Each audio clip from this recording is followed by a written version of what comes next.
Hey guys, my name is Kate, and in this video we are going to show you how to make your very own SVG from beginning to end, and we are even going to complete the project.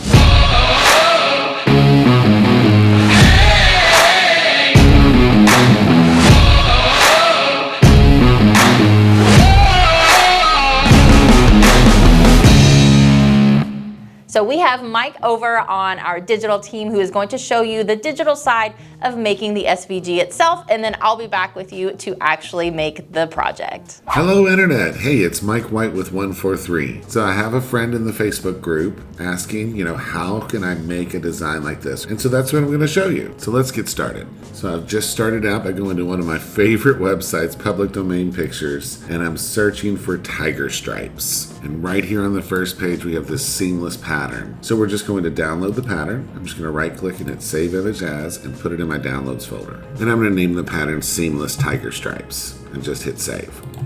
So now I've just come back and I've searched for the words black heart. So I'm just looking for something that's got the shape that I want. And I like this one. So I'm going to go with that. And I'm going to go ahead and just right click and hit Save Image As. So now I've gone to Photopea.com and I'm just going to open that tiger stripe pattern from my computer.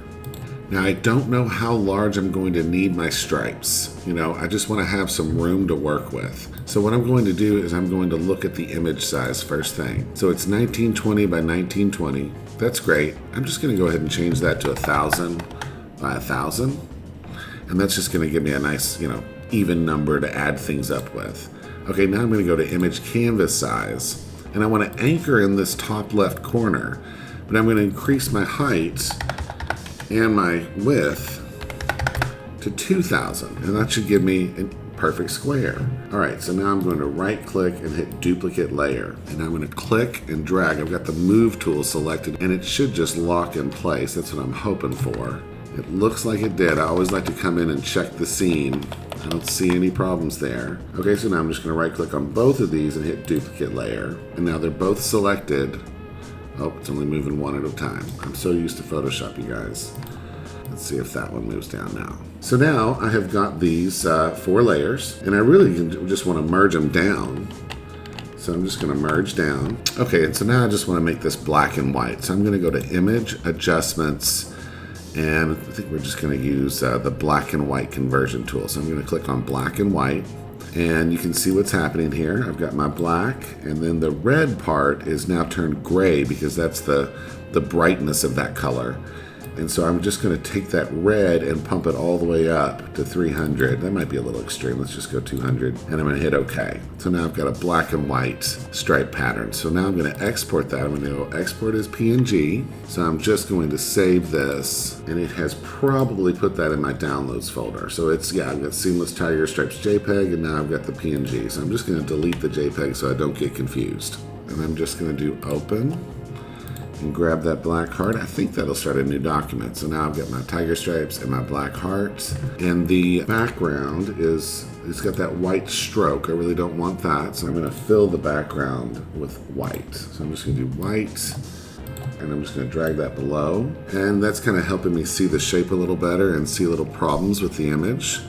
So I'm just gonna grab my brush tool. I'm gonna try to see what my hardness is. So I got 100% hardness. And I'm just going to get rid of these because that's not something that's going to cut well. And it's also not really needed in this design. That's just distracting. We don't need these little shiny bits. And then I'm going to go all the way around this edge just because I can't help myself and paint all these little edges out. But I won't bore you with that. So I think that I've got a good file there. So I'm just going to export this, hit save. And now we're ready to go to Inkscape. So I've just started a new Inkscape document. And I'm just going to drag both of these in at once. So I'm just selecting both of those and pulling them in and dropping them into Inkscape. And this little pop-up comes up and it says embed from file. Yeah, all good. Hit OK. Awesome. All right, so now both objects are dropped in, both images are in there. And so this one, I'm just going to go ahead and trace it right away. So let's just hit the trace bitmap, and you would go to path trace bitmap, and then you have the image selected. It's selected right now, and then I'm going to go ahead and delete the actual image. So when I hit apply there, it traced that and made that SVG. It's a vector object now. So I'm going to select this other one, the heart, And it's just, as you can tell, just doing the black, you know, it's ignoring the white, and then I hit apply. And now I'm going to go ahead and delete that image, and my heart is now vector, and I can adjust the nodes on it. So I've got these two, you know, shapes that I need. So I'm actually just going to select nothing. I'm just going to click off and hit Control-Shift-R. And what that does is just fits to my document. It just makes it a little easier to see, you know, with the settings that I have here. So I've just gone to one of my favorite websites. It's fontspace.com, and I've searched for brush script. I'm going to change this to Tiger Pride. And I'm just looking for a script that looks like it wouldn't cause too much problem with my cutter, and also, you know, sort of be like the original. I mean, we don't have to be just like the original. I think people get really hung up trying to be exactly like their reference image. So I'll take this dark line. I like this one just fine. And I'm going to download that. And then I'm just going to open it up, and then I'm just going to hit install so that font gets installed. Okay, so now I'm going to pop back to Inkscape. I'm going to save it in my design folder, and I'm going to call it Tiger Pride. And I'm doing that just to get, you know, save things and have a baseline for my project, but also because I needed to exit Inkscape, as you saw, so that it would register the new font that I just installed. So I'm going to go to File, Open Recent, and open that project back up. And then I'm going to grab my text tool, and I'm going to look for that font. I think it was called Darkline. There it is. So I'm just going to type that text. It's way too small. And then I'm just going to hold Control and drag this edge. So I'm just dragging that corner of that font out. Okay, so we're really starting to see it come together. And I don't know what colors that you should cut this out of. I'm not really making color decisions, but I'm just going to change this one to like a middle gray, or just a color we can see. There's red. That works for me. Something so we can see the dimensions and how things are laying out. And so you could do some adjustments here if you wanted these to be a little more even. So what we could do is we could separate them. So I'm just going to duplicate this one, and then I'm going to come in and I'm just going to erase one side of this. So now I've just got the Pride separate, and then this one I'm going to delete the Pride. So I've got Tiger and Pride, and I'm just kind of looking at the spacing here. I'm looking off the edge. Let's hit Control-Shift-R to really show ourselves how off this is. I'm going to select this, and I'm going to give it a stroke. So let's give it a little black stroke. I'll do the same with this one. I'll give it a black stroke, and that's just going to help me see. And then I'm going to select both of these because I like the space in between. And I'm just going to go to Align and Distribute, and then select Move Align Selection as Group, and then center it on the canvas. Let's center it to the drawing. Okay, looks like it is centered. And then I'm going to grab this, and I'm going to center it to the drawing. And then I'm going to try to grab my heart. I can name this heart. I can name this stripes. And then I'll grab my heart, and I'll also center that to the drawing, so I know everything is centered at least. So now we want to take the heart and the stripes and combine them, but I want to keep a copy of the heart. So I'm just going to duplicate this one. So I'm just duplicating the heart, and I'm going to pull it down to the very bottom, and then I'm going to lock that one and hide it so it's just back there. And then I'm going to take these two, and I'm going to do path intersection. And that's giving me my stripes clipped to that path. And now when I turn my heart back on, just make the heart a color we can see. And my stripes, I'm going to make black. All right. And then this tiger text. So both of these are editable text right now. So I can still type on this text. I could change this to whatever I wanted it to be. And then I'm going to take both of these text layers and convert them to paths. Okay, and then I'm going to combine the two. So I'm just going to select them and hit Control K. And then I'm going to do path, stroke to path. And what that's done is it's made it two separate objects. So one of these is the stroke and one is the text. That looks like the text. And we're not actually going to keep the stroke on. We're just going to use the stroke to cut things out. So I'm going to call this stroke. And then I'm going to cut the stroke out of the stripes. The first thing I'm going to do now is turn off everything else. Let's turn off the heart. We're just trying to focus on cutting out of the stripes. I'm going to look at this stroke, and I'm going to do path union to it, which sometimes helps with like any kind of like little nodes that are problematic. And we're gonna find something. Yeah, there we go. And you know, I see that it's created a lot of little pieces, and those are probably not gonna look good. And so I'm just gonna go in and get rid of some of the small pieces and just clean up this SVG before it even becomes a problem. I don't think you have to be religious about it, but if you do have trouble cutting anything, you'll know what's causing that. You can come in here and, you know, just kind of knock these things out. It should make it cut faster too. Okay, so now we've got our stroke again, and I'm gonna be done with it after this, but I'm still gonna keep a copy. So I just duplicated it. I'm gonna unlock and turn that on. These are our stripes. It's really, organization's so important here. I'm gonna bring this down right above the heart, and I'm going to duplicate the heart, and I'm going to actually pull this out of this little group that it made and just get rid of that group because I don't need that. All right, so here's my heart. Another thing I should have done, and I wish I'd done this before, you can actually go in here and hit Path Simplify. Let's just see what that does. Oh my gosh. Yeah, that would have been a great move before I started cutting things out in the first place. And I can go through here and really get rid of some of this stuff that I just don't want to get cut out of the heart, you know? Okay, so now you can see I've really cleaned it up, and I've just got that outer shape. And that's what I should have done with the stripes in the first place, but you know, we're just moving on. All right, so now let's get the heart, and we've got our duplicated heart right here. I'm gonna turn it on, it's unlocked. I'll move it down below that stroke, and I'm just going, since I've worked harder on this one, I'm gonna duplicate this stroke and bring it down. And I'm gonna call that stroke clean.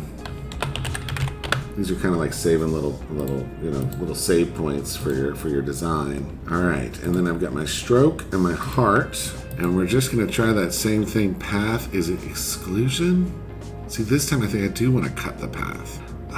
Yeah, difference? Awesome.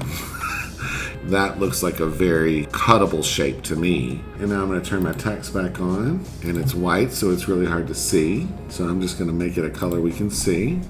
And then I'm going to turn my stripes back on, and those look good. But I'm just gonna do Control-Shift-R anyway, and that's just centered around that design. And that's it. Like, you know, it's the way these things go. You just kind of get to the end and you're done. All right, guys, thank you so much, Mike, for showing us how to make the SVG itself. And now we have that SVG downloaded onto our computer, and I am going to show you how to upload it into Cricut Design Space and send it to your cutter to have the design cut out. Now we are going to jump into our computer to upload the design itself. So once you have Cricut Design Space up, over here on the left-hand side, you will click your upload button, and then we are going to upload an image.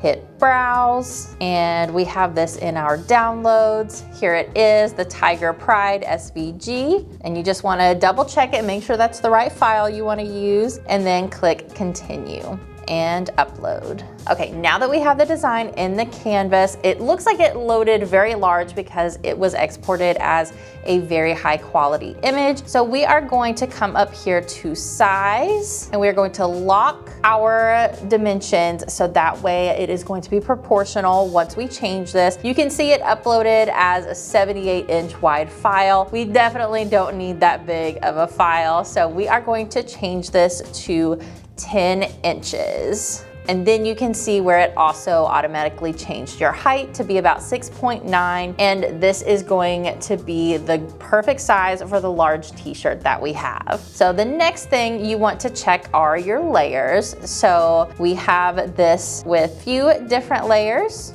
We have the Tiger Pride, the text. We also have the cutout pieces for the texture of your tiger. And then we also have the orange layer, the orange background that everything is gonna be placed on. What I want to do first is I really like to go ahead and mirror my designs. There is an option for mirroring at the end, but I like to go ahead and get it out of the way. So I have highlighted everything, and then you will see this flip icon and flip horizontal. I do this because I have a bad habit of forgetting to click the mirror icon at the end, so I just do it while I'm already on the canvas. And then once we have everything ready, we know the colors we want to use, and then click Make. And of course, it's gonna ask if you want to save your project and any changes. So let's go ahead and title this. Now you will see where it separates everything determining by the color, but I also see that my textured part and my text are separated on the mat. I actually wanted to cut them together because it is going to be the easiest way for me to layer. So I am going to go back to our canvas by clicking cancel. So what I'm gonna do is click and hold my shift key for each of these layers and it will grab both of them. And then we're going to come down here to combine and I'm going to click weld. So this should keep everything together on the mat once we go there. Okay, now that we have everything welded, we are going to go to make.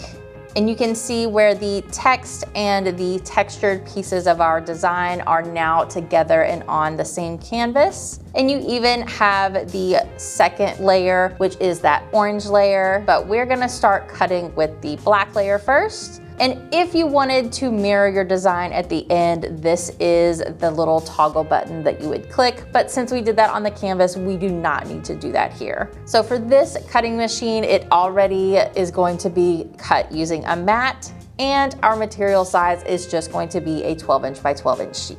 So once you're ready, you can hit continue. And here is where we are going to be selecting the material that we're cutting. This is going to give us the cut setting, so that way it cuts nice and perfect and easy for you guys. And then you can also select the pressure. For Caesar Easy Weed, we typically do the default pressure and it should cut very easily for you. But always keep in mind that each machine can be different and cut settings can vary depending on a lot of things like how old your blade is and even sometimes how your mat looks can even contribute to those kinds of things. So we are going to place our materials on the mat. So we are going to start with the black layer first, and we are going to use the standard grip mat. And let's just line it up the best possible to the top left-hand corner. And now we are going to feed the mat through the machine. So we do have our Caesar Easy Weed face down because we are mirroring the design with this HTV. So we have it ready to go.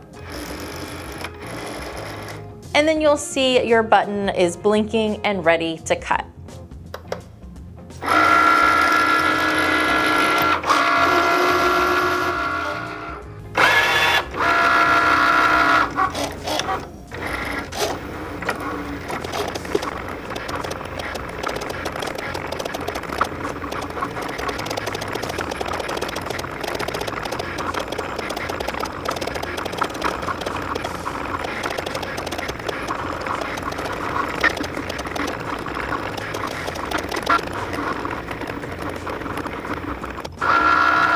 Okay, now that our machine is done cutting, we are going to unload the mat and you will see all of the different pieces on the backing of where the machine cut. And we are going to now do our orange layer. And now it automatically goes to the next layer. We are going to keep that same everyday iron on with default pressure and we are ready to go.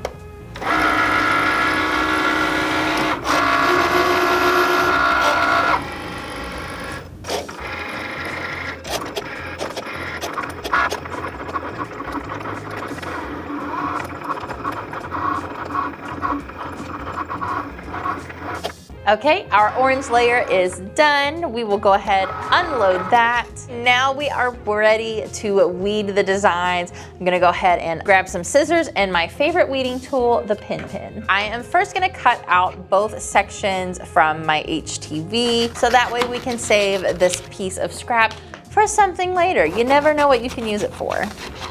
All right, now that we have both pieces cut out of our big sheet of HTV, now it is time for the weeding process. So I'm going to start with our orange color. This one's going to be the easiest one. So I'm gonna use my pin and we're just gonna start from the corner And you can see where the HTV starts to separate from the carrier sheet, and you're just gonna pull out those pieces that you don't want. And you see how easy this is to weed. When they say easy weed, they mean it is easy to weed, guys.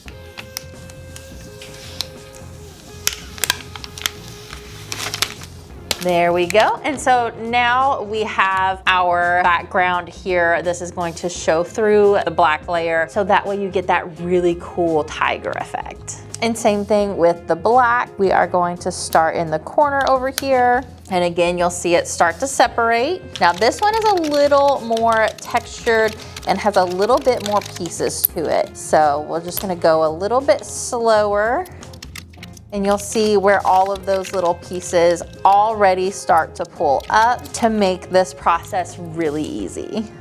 And after we are done pulling out all of the textured pieces, make sure you go back in and grab any of the insides of your closed pieces of text. So like your O's and your P's and your D are all going to have those pieces that you want to make sure you go back and grab. Alrighty, we are ready to press our shirt. So let's go ahead and do a quick little pre-press. We are going to lay this down as evenly as possible, and we're just gonna hit it with like 5 seconds of pre-press. Okay, and with this shirt, I already still see a seam down the middle, so that is going to help us with aligning our project. But there's one thing that I really like to do first. So we have our 2 layers, and to me, I think the easiest way to make sure everything is lined up how it needs to be is I go ahead and layer my entire design before we put it on the heat press. We're not gonna press it all together, but I'll show you how to align it with everything together. So now you have an idea of what it's gonna look like. The top layer is much wider than the back layer is, so that's going to give us the best idea of the placement for this shirt. So now you just want to be about 3 inches from the collar, and we are going to line up the middle of the heart with this seam. Okay, and now that we have that placed, we are going to hold the bottom top carrier sheet in place and remove the top layer.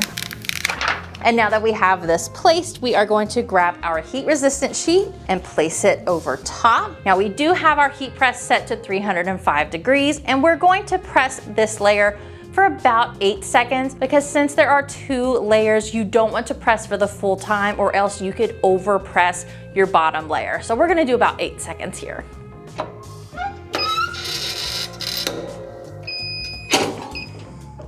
All right, and Caesar Easy Weed can be a hot peel, so we're gonna go ahead and remove that top carrier sheet.